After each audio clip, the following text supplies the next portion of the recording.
Hello, Michael Tillinger here.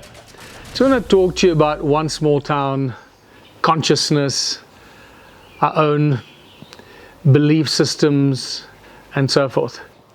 You know, when the idea first hit me in 2005 that there must be a better way for us to live, there must be a better way for us to coexist or create future abundance and prosperity for ourselves, I realized at that moment that I will never think about the world in the same way again. And I started to figure out ways that we can create a new alternative system to this current socio-economic slavery system.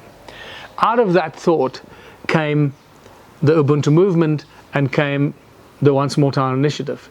But it's all to do with moving away from a slave mentality and not realizing that we're actually trapped in a slavery, financial and economic slavery system that is very, very difficult to escape.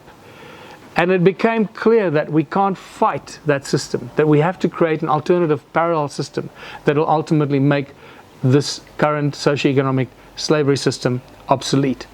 We cannot fight it, we cannot oppose it, because it was created to destroy anyone or anything that fights it or opposes it. And it uses money in the central banks and the international banks and the Bank for International Settlements and so forth. It uses the power of money that controls our governments, controls the large corporations, and therefore we cannot fight it. And the One Small Town initiative evolved out of the Ubuntu movement into what I believe is a movement of unity consciousness, a movement of higher consciousness. Not everybody gets it. And therefore it's important to understand that while people will come and discover what we do, we'll have armchair critics, we'll have people just shooting from the hip before they even realized or done research for themselves. And that's okay, because we just need small percentage, critical mass of people around the world to understand what One Small Town is, to embrace it, to resonate with it, and then to share the message. And a critical mass of people is a small number. Critical mass doesn't mean 50%. Critical mass is somewhere around 3.3% of people.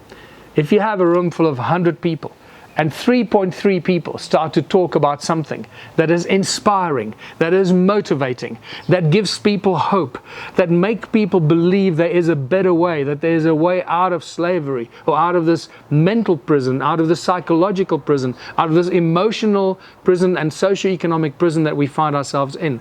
If you have a room of 100 people and 3 people start to discuss those kind of positive and uplifting ideas, it'll very quickly spread to the entire room and get people to sit, listen and pay attention, because in their hearts they know that there must be a better way out. And that's what One Small Town is. It is a movement of high consciousness. It's a movement of unity consciousness that brings like-minded people together, that brings like-minded people who understand the importance of cooperation and collaboration. That only through unity, cooperation and collaboration can we create a future, a beautiful utopian future for ourselves and, more importantly, for our children. Because if we don't do it, the alternatives are too horrific to contemplate. There is no future for us and there is no future for our children. So I invite you to discover the One Small Town initiative. Go to our website, watch as many videos as you can. Some people get it instantly, some people take a little time to get it, and some just dig their heels and they do not want to listen.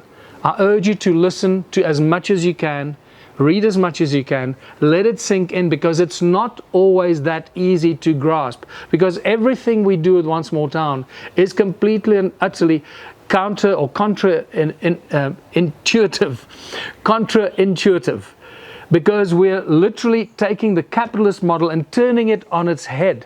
So for people in a deep capitalist mindset, this takes a little time to understand. But as the penny starts to drop, you will start to realize that we can create and achieve so much more when we cooperate and collaborate instead of compete against each other. A dog-eat-dog kind of situation, or a rat race situation, where everybody is trying to build the biggest company to get to the top of the mountain so they can control everybody else or make more money and then absorb everybody else and make everybody else fail. that is not a success. If you create a business that makes other businesses go out of business, that is not a success. That means that we're creating destruction and failure in our communities, in our cities, and in our countries.